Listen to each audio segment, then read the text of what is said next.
Ngayon,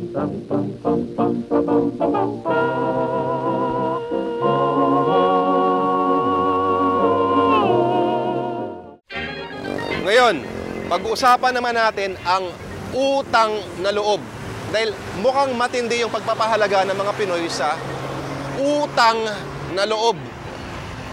Hindi ba? Wala nang mas masakit pa para sa Pinoy kesa sa masabihan na wala kang utang na loob. Alam nyo, ibang klase kasi yung konsepto ng utang na loob sa konteksto ng kulturang Pilipino. Hindi ito simpleng utang lang. Hindi lang basta utang na material na bagay. Take note, loob. Sa psikolohiyang Pilipino, refleksyon daw ito ng konsepto ng pakikipagkapwa. Debt of gratitude sa Ingles. Pero iba pa rin ang utang na loob. Iba ang lalim. Sabi nga, ang utang na loob ay hindi nababayaran. Halimbawa, hindi natin mababayaran ang utang na loob natin sa ating mga magulang. Hindi natin mababayaran ang utang na loob sa isang doktor na lumigtas sa ating buhay nung wala tayong mga pambayad. So ganun pala yun. Hindi pala nababayaran ang utang na loob. Kung ganun, ano na lang pambabayad natin? Hindi ko rin alam.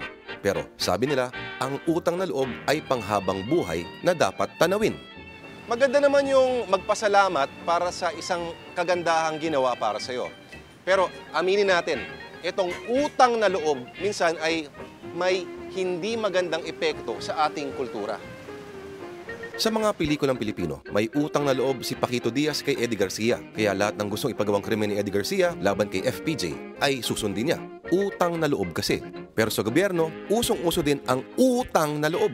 Utang na loob ng mga kroni ang yaman nila kay Marcos. Utang na loob ni Ate Glo ang kanyang malaking boto sa ARMM sa mga poging ito. Kaya naman ang mga ampatuan, bonggang-bongga. At hanggang ngayon, hindi pa rin nahahatulan. May utang na loob din si Chief Justice Renato Corona kay Gloria. May utang na loob din si dating Ombudsman Merceditas Gutierrez kay GMA. Kaya naman kahit isang kaso, walang naisampa. Utang na loob ni Pinoy kay Maroas ang pagiging presidente niya. Kaya after 1 year, si Mr. Palengke may pwesto na rin sa Malacanang. Utang na loob din ang pagkakaibigan. Kaya may mga tao sa gobyernong hindi masibak-sibak kahit ano pa ang gawin nila. Pati sa kasaysayan, utang na loob daw natin sa Amerika ang ating demokrasya. Utang na loob daw natin sa Espanya ang Kristyanismo. Utang na loob natin sa Diyos ang ating buhay. Kaya sagrado daw ito. Sagrado ang buhay. Sabi ng mga obispo, kaya huwag daw gumamit ng mga condoms at kung ano-ano pang mga contraceptives. At teka, bago pa magsimula ang nakakapagod at napakaingay na debate, utang na loob, itigil na natin to.